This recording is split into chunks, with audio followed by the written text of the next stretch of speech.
Hi, it's been a few weeks since we've done this, but I want to take a look at another passage, Daniel in the lion's den.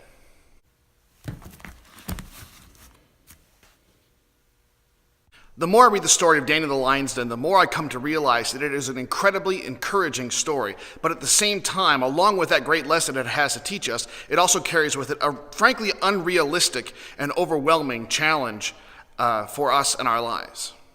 So Daniel and his friends, like all the other educated and noble families in all of Israel, have been marched off into Babylon. Now that's different than how the Assyrian Empire took over their people, because when the Assyrians conquered someone, what they did was they kind of scattered everyone across all their empire, and they brought people from all over their empire to live in the new place that they've conquered. And so it kind of had the effect of destroying, or certainly trying to work against having any kind of national identity and national pride that might lead to revolution. Well, the Babylonians, instead, what they did was they let most people live in their communities, live in their places. But what they did was they took the people, the educated, the intellectual, the politicians, the military commanders, and moved them all off to Babylon, frankly, so they could keep a closer eye on them.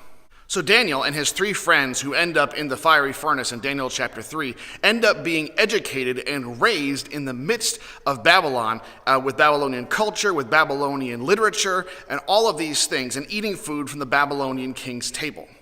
Now, one of the things that Daniel is known for is refusing to eat from the king's table. And so you have this notion of going on just simply uncooked and unprepared fruits and vegetables and all the rest, to the point where that sometimes Christians will do that as a kind of fast in today's world.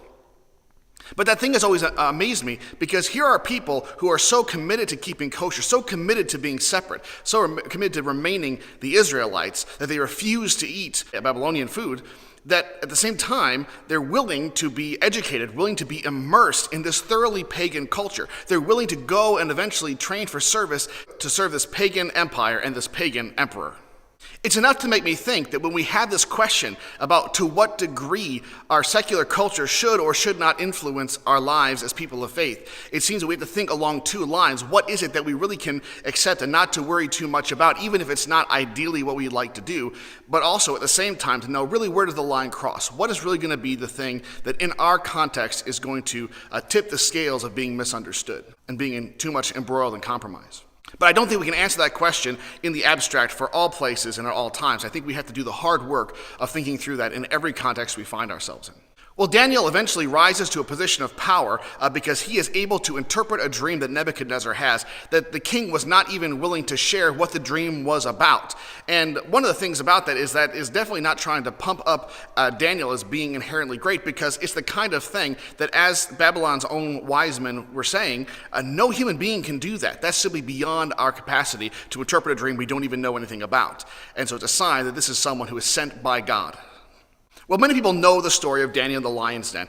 He becomes the king's most trusted advisor, to the point where all the other wise men and all the other officials in Babylon are jealous of him, and they want to get rid of him because he's making them all look bad. And so they realize, though, that he's so committed to integrity, so committed to honesty, so committed to loyalty to the pagan king, which is interesting again, that they realize the only way they're going to do anything about him, the only way they can get him, is if they target his religion. And so they convince the king to pass a law that says if anybody bows down to worship anything or anyone in the next 30 days except for the king, then they're to be thrown to the lions. Well, Daniel is known for going out on his porch and praying, which is not exactly as private as many people would like it to be, but it certainly wasn't like in public on the street corners. He wasn't making a big deal about it, but he decides he's going to continue to go on with his normal practice and continue to pray.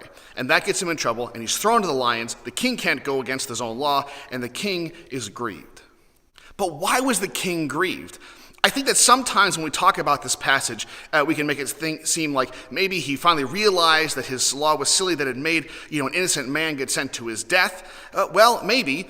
We also get a sense sometimes that because at the end of the passage we read about the king making a major proclamation in favor of Daniel's God, and so maybe we think that he's kind of become a new person who follows Daniel's God. But that didn't happen before the end of the night when Daniel survives, and so he has to be grieved for some other reason. It's not like he had a massive change of heart about who God is. What I think we're faced with is that King Darius simply had no concern whatsoever for Daniel's religion and his faith. And he may have not known about it, although it makes that sounds strange to me because it seems as though everybody more or less knew that Daniel had this faith. But it's possible he may not have realized just how serious of a thing it was for Daniel. Nobody who is sympathetic to the God of Israel would ever dream of signing a law that says anyone who bows down to any other thing or any other person other than the king for 30 days is going to be executed. He is clearly out of touch or simply dismissive of Daniel's faith. The reason why he's grieved that Daniel might be killed has nothing to do with Daniel's faith. So why did the king grieve? The fact of the matter is Daniel was the best dang official there was in the entire city of Babylon, which means he was probably the best official there was in the entire empire. Darius knew that he couldn't trust everyone else that worked for him the way he could trust Daniel. He knew that he probably could never replace Daniel if he is finally killed in this way. I'm often in situations where people lament the fact that people seem to be taking Christianity and Christians less and less seriously. The fact of the matter is Christians have always been persecuted throughout the world, but it seems as though for the last couple hundred years there's been a little of a break of that in the Western world.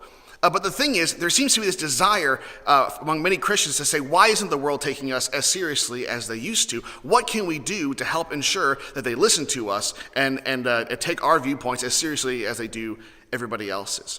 And the fact of the matter is, the only way to do that is to simply be the best around.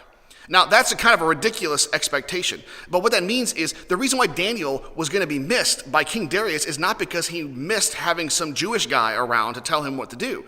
He missed him because he was the best advisor. He was the most honest. He was the most capable. He was the most hardworking. And so in our world today, if we feel like maybe people aren't taking us seriously because of our faith, and whether that's true or not, the best course of action to convince a world who doesn't care about our faith to care about us and to look for our best interests is to be as good as we can be and lead the world in whatever field we're in. We need to be the best workers, the best thinkers, the best artists.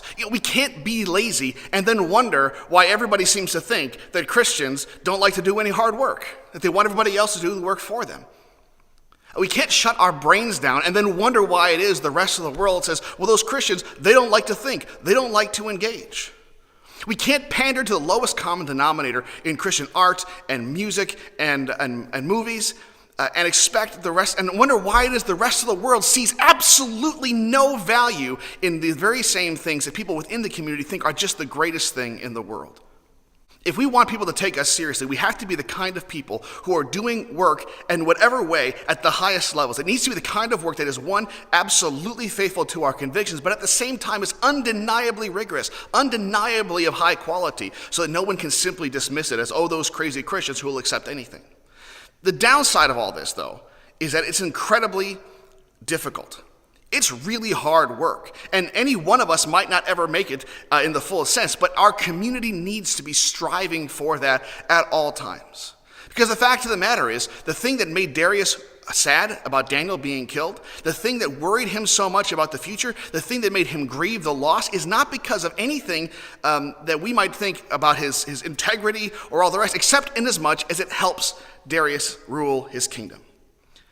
So we need to be the kind of people who can both be totally faithful and also be the kind of people that the world will miss if we weren't there. Again, Christians do not face persecution in this world anywhere nearly the way that Christians have throughout the centuries and around the world, and have not yet gotten to the point where we're being treated inherently worse than so many other people in this country have been treated. But the fact of the matter is, the path to being taken seriously is clear. It's hard work, but it's clear. And the thing is, if you find yourself in a situation where Christians are being inherently looked down upon, in whatever context that may be, whether in large ways or small ways, the fact of the matter is that you're going to have to work twice as hard to get the same level of recognition. And the fact of the matter, though, is that that's what people who have been marginalized throughout history have always had to deal with. The only difference is that now Christians, for the first time ever, are beginning to get even a small taste of that. But the fact of the matter remains, the one thing we can't do is we can't be lazy, we can't be sloppy, and still expect to lead the world. If we feel we've been called to have leadership in this world, not just in the churches, but in the world generally, we have got to make sure that we're not being treated well because of our faith, and that we're not using our faith as a scapegoat if we're treated badly. But we must double down and absolutely commit ourselves to excellence in all that we do. And I think that's the lesson that we learn most of all from Daniel. How do you make sure that a hostile world actually still values what you have to say? Be the best. It's hard work. Any one of us may never make it, but together we can push in the right direction. Well, that's all I have for this week. If you have any questions you'd like me to take up, any topics you'd like me to discuss, anything like that, please send me an email at pastorstevik@gmail.com. Please consider liking and sharing this video on Facebook, or else you can watch or subscribe on my YouTube channel, which is YouTube/tstevik1. Well, that's all I have this week. I look forward to seeing you next time.